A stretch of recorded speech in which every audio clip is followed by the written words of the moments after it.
আরে গোপালদা, কেমন চলছে বলো? সব ঠিক তো? হ্যাঁ, আমার তো সব ঠিকই চলছে। বৃষ্টি বাদলও সহায় হয়েছে, এবার ফসল ভালোই হবে আশা করছি। বাবা বাবা, বেশ বেশ। তা তুমি সারা জীবনে এই ক্ষেতের মাটি কাটতে কাটতে আর পরিশ্রম করতে করতে পুরো হয়ে যাবে, এতে কিচ্ছু লাভ নেই, বুঝলে তো? এ নগেন, মাটি আমাদের মা। আমি এই মাটির কাছেই সুখী, তুই কি বুঝবি এসব? আমি কি বুঝবো না বুঝবো তা বাদ দাও গোপালদা, আগে বলো তোমার এই শ্রমের দাম কি? আমার দুদিনের আয় তোমার এক মাসের চেয়ে বেশি। তোর এই নোংরা পথ আমার না।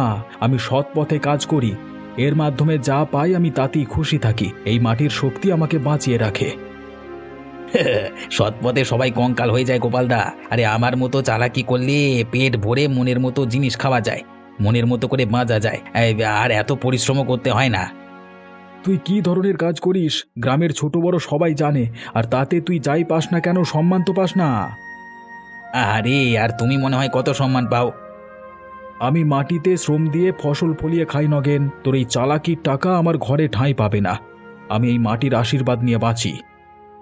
আচ্ছা আচ্ছা, দেখা যাক কোন পথে বেশি বাঁচা যায়। আমার পথে অবশ্য রাতের বেলায় ঘুম হয় আরামে। আমার ঘুমও নিশ্চিন্ত, তবে তার সততার বিছানায়। আসিস কখন আমার মাঠে, আমি তারপর দেখাবো কিভাবে সত্যির শক্তি থাকে। থাকো তুমি, এই ভালো কথা বললে তো মানুষের খারাপই লাগে। তুমি আজীবন শ্রম দিয়েই যাও, বুদ্ধি থাকলে আমার কথা বুঝতে পারতে। আমার ভালো খারাপের মধ্যে ফারাক করবার মতো বুদ্ধি আছে রে নগেন। আর একদিন না একদিন তুই অতি চালাকির ফল পাবি, আমার কথা মিলিয়ে নিস।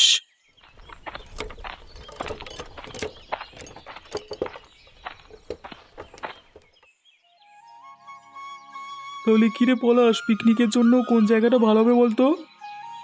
আমি ভাবছি সুন্দরপুরে যাওয়া যাক। ওখানে ঘন বন, পাখির ডাক, নিস্তব্ধতা, সবাই খুব উপভোগ করতে পারবে। বেশ তো, কিন্তু রাখির কথা ভেবেছিস? ওকে না জানিয়ে পিকনিক করা যাবে না। ও যদি না আসে তাহলে তো আনন্দই হবে না।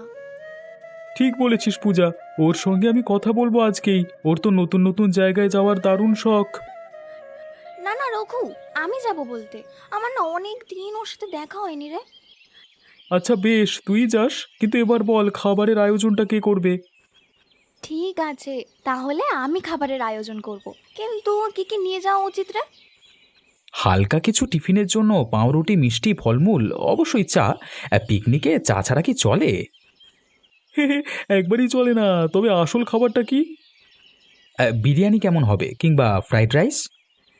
থাম থাম, এত রান্না কে করবে? হ্যাঁ, তোরা আদৌ রান্না করতে পারিস? না কেন, তুই আর রাখি রান্না করবি?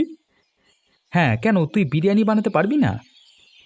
না না, পিকনিক একসাথে করব, তাহলে রান্নায় সবাইকেই হাত লাগাতে হবে।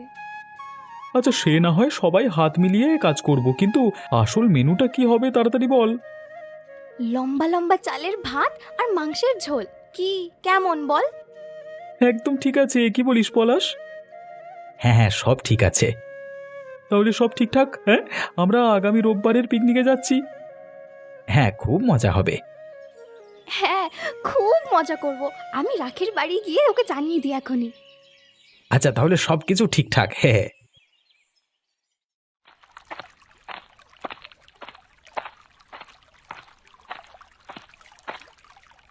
ওমা, কেমন আছো? অনেকদিন পর তোমাকে দেখলাম। হ্যাঁ বাবা, আমি এই আছি। এই বুড়ো বয়সে কোনো রকমে চলে যাচ্ছে রে। তুই বল, তোর কেমন চলছে? আমার ওই চলছে, যেমন কষ্ট করে সংসার চলে আর কি। আশা হারাস না, একদিন দেখবি সব ঠিক হবে।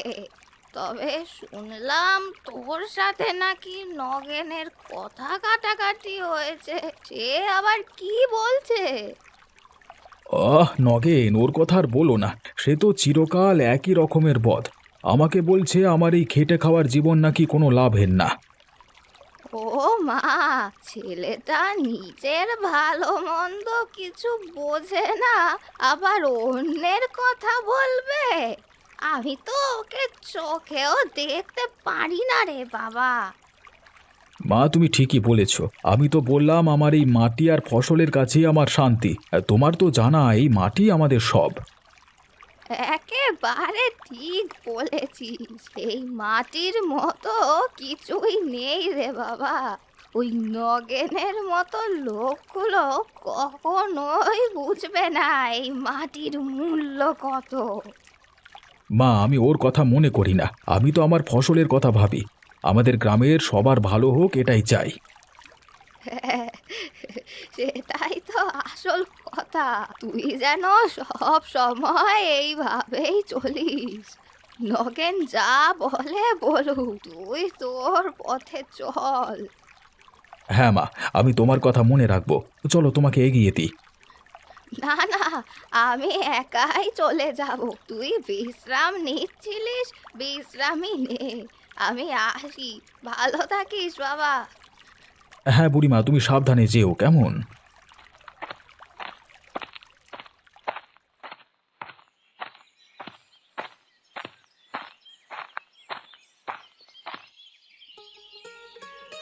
রাখি, তুই কেমন আছিস? আমি না একটা দারুণ খবর নিয়ে এসেছি। তাই নাকি? বল দেখি কি খবর। আমরা পিকনিকে যাচ্ছি সুন্দরপুরে। সবাই যাচ্ছে, তুইও চল আমাদের সাথে। ও, পিকনিক? আমি আসলে পূজা, আমার বাবার এখন খুব টানাটানি চলছে রে, পয়সা কড়ি একদম নেই, তাই। রাখি শোন, তুই একদম চিন্তা করিস না। পয়সার ব্যাপারে তোকে কিচ্ছু ভাবতে হবে না, তোর খরচ আমি দেব। কিন্তু কি করে? আমি একদম চাই না রে আমার জন্য। শোন, তুই আমাদের বন্ধু, আমরা মিলেমিশে সময় কাটাবো। পয়সা নিয়ে না ভেবে তুই শুধু চলে আয়। এটা আমাদের সবার আনন্দের দিন, তুই না গেলে আমাদের খুব খারাপ লাগবে। তোদের মতো বন্ধু পেয়ে আমি সত্যি ধন্য রে। বেশ, আমি নিশ্চয়ই যাব। তোর কথা অগ্রাহ্য করা তো সম্ভবই না। বেশ তো, তাহলে তৈরি হ, রোববার ভোরে আমরা বেরোবো। অবশ্যই, একটা খুব সুন্দর দিন হবে। তোদের সাথে সময় কাটালে সব চিন্তা হাওয়া হয়ে যায়। হ্যাঁ, আমরা অনেক অনেক আনন্দ হুল্লোড় করব।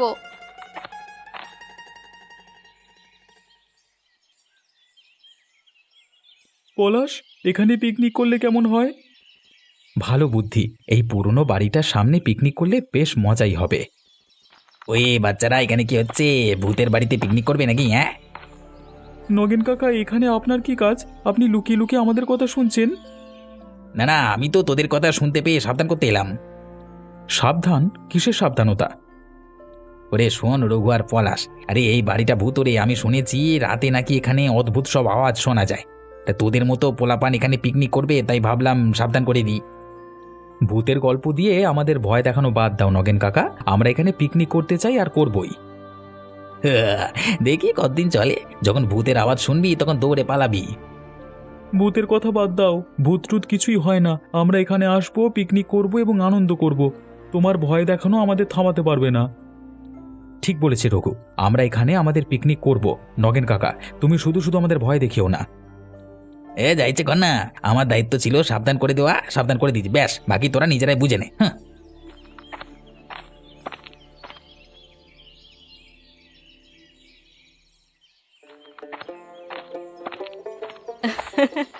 দিদা, এই দেখো আমি এসে গেছি।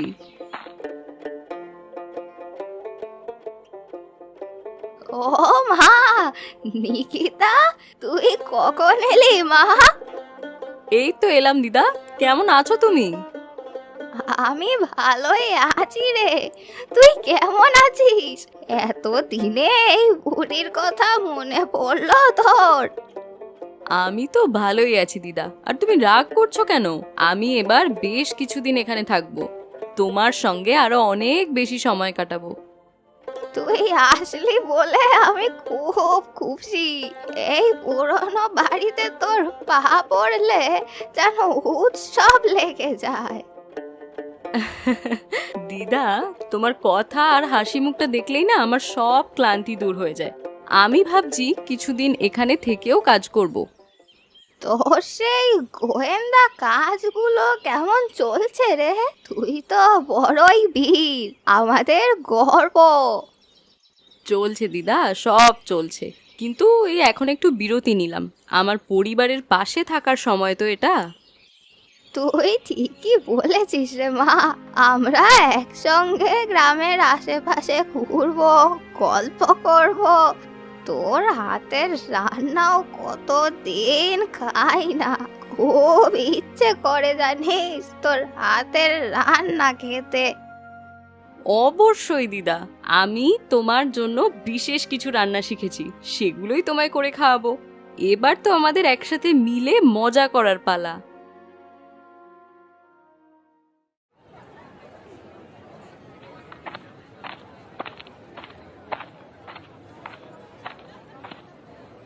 ওই পূজা, বাজারে কি করিস? এত মশলা কিনেছিস কেন? কি ব্যাপার আমাকেও বল। নগেন কাকা, আমরা পিকনিকে যাচ্ছি সুন্দরপুরে, তাই সবাই মিলে বড় একটা খাওয়া দাওয়ার আয়োজন করেছি। সেই জন্যই এত মশলা লাগবে গো। সুন্দরপুর? বেশ সুন্দর মনোরম জায়গা। তা তোরা কোন দিন যাচ্ছিস? এই রোববারেই। কিন্তু তুমি এইসব কেন জিজ্ঞাসা করছো? আচ্ছা আচ্ছা, আমি ভাবছি হয়তো আমিও একটু ঘুরতে যেতে পারি আর কি, সুযোগটা ভালোই মনে হচ্ছে, বুঝলি। সে যে নগেন কাকা, কিন্তু আমরা তো সব বন্ধুরা মিলে যাব। আমরা সবাই মিলে শুধু মজাই করতে যাচ্ছি। আমি কি আর মজা করতে যাব না? তবে তোরা পিকনিক খাওয়া দাওয়া আনন্দ করতে যাবি, আর আমি আমি আমার কাজ করব, এই আর কি।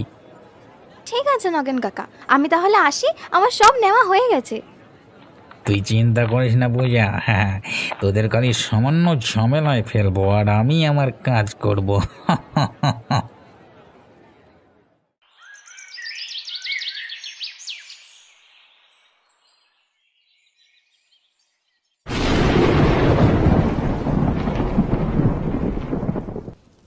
বাবা, বৃষ্টি তো!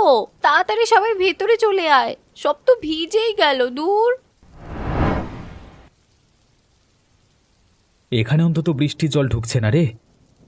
ধুর, এখনই বৃষ্টি নামতে হলো কলা, কাঠগুলো সব ভিজে যাচ্ছে, ভাল লাগে না। আমার তো মনে হয় না আর আমাদের পিকনিকটা করা হবে। আশা ছাড়িস না, দেখি কি করা যায়। তবে এই বাড়িটা কেমন না? হ্যাঁ রে, খুব পুরনো, কেমন জরাজীর্ণ। আমার তো দেখেই কেমন ভয় করছে। হ্যাঁ, এই পুরনো বাড়ির চারপাশে তো কেবল জংলা গাছপালা। এই শোন শোন, কে যেন একটা কাঁদছে না? এটা কি ভূতের কান্না নাকি রে? না না, ভয় পাওয়ার কিছু নেই, হয়তো বাতাসের শব্দ। নাকি নগেন কাকার কথাই সত্যি ছিল রে রঘু? এই আমার না খুব ভয় করছে রে। এখানে ভূত আছে? চল চল চল চল, আমরা এক্ষুনি পালাই, চল।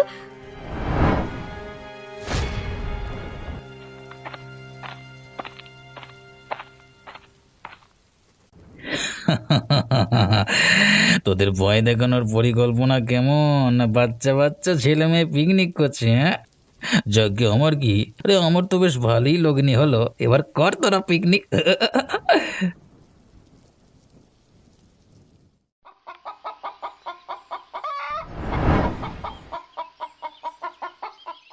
গোপাল কাকা, খুব বিপদে পড়েছি। রাখি অজ্ঞান হয়ে পড়ে গেছে পুরনো বাড়িতে।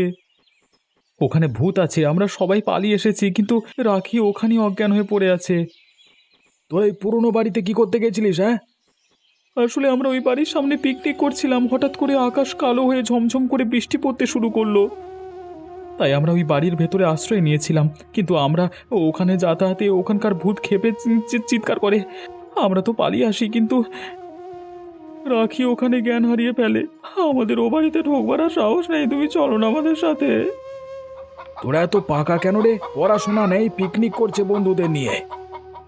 আমরা জানতাম না গোপাল কাকা যে এমন কিছু হবে। এখন রাখির যে কি অবস্থা তা না জেনে পারছি না। আমাদের এখনই যেতে হবে গোপাল কাকা। ঠিক আছে ঠিক আছে, চল, আমি যাচ্ছি তোদের সাথে। আর দেরি করা যাবে না, রাখির অবস্থা সম্পর্কে জানা দরকার।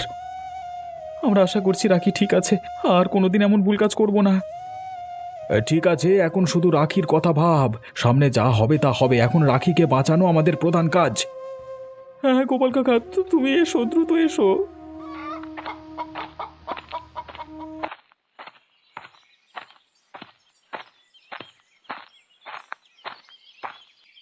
এ কি পূজা, তুই এখানে? আজ না তোর বন্ধুদের সাথে পিকনিক? হ্যাঁ, কিন্তু রাখি ওই পুরনো বাড়ির ভেতরে অজ্ঞান হয়ে গেছে। ও, তো তোমরা সবাই কি ওকে দেখতে যাচ্ছ? হ্যাঁ, তুই এখন আমাদের পথ ছাড়তি কি? রাখি অজ্ঞান হয়ে গেছে, ওকে দেখতে যেতে হবে। ও যাও যাও, আমি তো জিজ্ঞেস করছিলাম আর কি।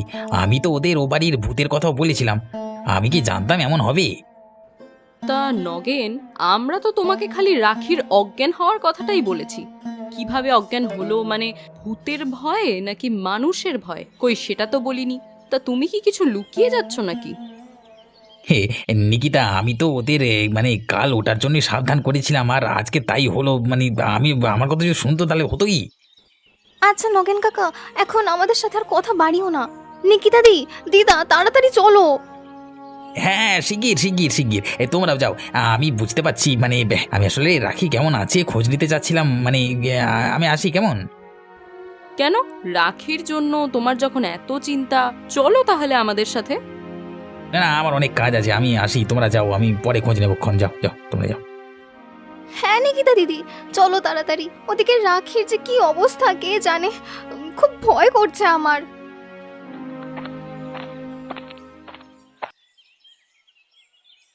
রাখিকে কোথাও দেখতে পাচ্ছি না, সে এত দ্রুত কোথায় গেল? আমরা কি করব এখন? রাখির বাবা মাকে আমরা কি উত্তর দেব? ওকে খুঁজে বের করতে হবে, হয়তো সে কোথাও লুকিয়ে আছে, ভয়ে বা আঘাত পেয়েছে। চলো আমরা সিস্টেমেটিক ভাবে ওকে খুঁজি। আমি পূর্ব দিকটা দেখে নেব, গোপাল তুমি পশ্চিম দিকটা দেখো, পলাশ, রঘু আর পূজা তোরা উত্তর আর দক্ষিণ দিকটায় গিয়ে দেখতো। ঠিক আছে, আমরা এখন শুরু করি। রাখির জন্য আমাদের সবাইকে মানে একসঙ্গে। আমি তো প্রমিস করছি আমরা রাখিকে ঠিক উদ্ধার করব। চলো তাহলে, কেউ দেরি করো না, রাখিকে আমাদের খুঁজে বের করতেই হবে।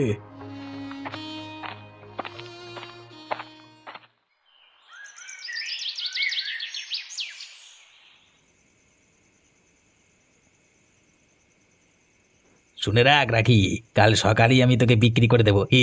আরে এতক্ষণ তোর বন্ধুরা তোকে খুঁজে পিচ্ছে, কিন্তু তারা জানি না তুই এখানে।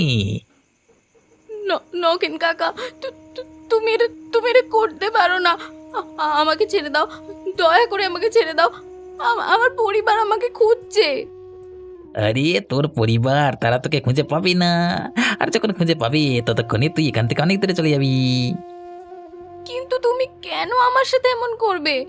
আমি তোমার কি ক্ষতি করেছি বলো? আমাকে ছেড়ে দাও না।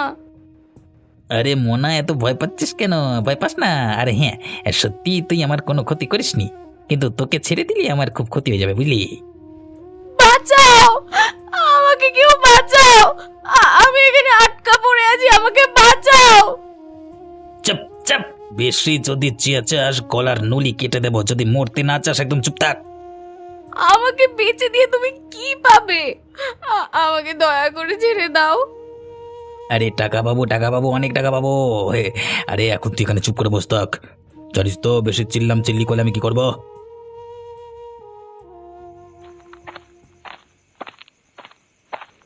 আমাকে এক্ষুনি কিছু একটা করতে হবে মনে হচ্ছে। রাখির জীবন বিপন্ন, আমাকে এক্ষুনি গোপাল আর বাকিদেরকে জানাতেই হবে, পুলিশকেও ডাকতে হবে। একজন গোয়েন্দা হিসেবে এটা আমার দায়িত্ব। আমি রাখিকে উদ্ধার করবই, আর নগেনকে তার কর্মের জন্য শাস্তি আমি দেবই।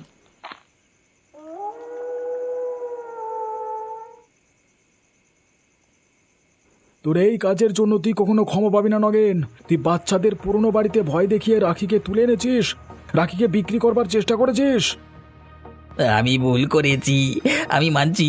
আমাকে একটা সুযোগ দাও, আমি সব ঠিক করে দেবো। সুযোগ? তোমার মতো লোককে আর কোনো সুযোগ দেওয়া উচিত নয়। তুমি একজন অপরাধী, তোমাকে পুলিশে ধরিয়ে দেওয়া উচিত। হ্যাঁ, আমরা তোমাকে পুলিশের কাছে দেব। তুমি যা করেছো তার জন্য তোমাকে শাস্তি পেতেই হবে। নগেন, তোর সব অপকর্ম শেষ হয়ে গেছে। আমি ইতিমধ্যেই পুলিশকে জানিয়ে দিয়েছি, তারা এক্ষুনি আসছে। দয়া করে আমাকে শেষ একটা সুযোগ দাও, আমি এমন ভুল আর করবো না, আমাকে ক্ষমা করে দাও। ক্ষমা? তুই যা করেছিস তার জন্য ক্ষমা নয়, শাস্তি দেওয়া উচিত তোকে। তুই একটা বাচ্চা মেয়েকে বিক্রি করতে চেয়েছিস কতগুলো টাকার জন্য। তুই কোনো ক্ষমার যোগ্য মোটেই না। সে তো ও নিশ্চিত শাস্তি পাবেই।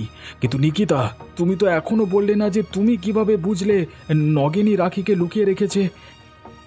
আমরা যখন রাখিকে খুঁজতে যাচ্ছিলাম তখন ও ভূতের ব্যাপারটা বলে, যেটা ওর মোটেই জানার কথা না। সেখানেই আমার সন্দেহ হয়, কারণ ভূত টুত আদতে কিছু হয়ই না। নগেনের এই ধরনের কথাবার্তা, দ্রুত চলে যাওয়া, এই সব কিছুই ওকে ধরিয়ে দেয়। বাহ নিকিতা, তুমি তো বেশ বুদ্ধিমতী। ওরে আমাকে ছেড়ে দে রে, আমি আর করবো না রে, ওরে বাবা ভুল করে ফেলেছি।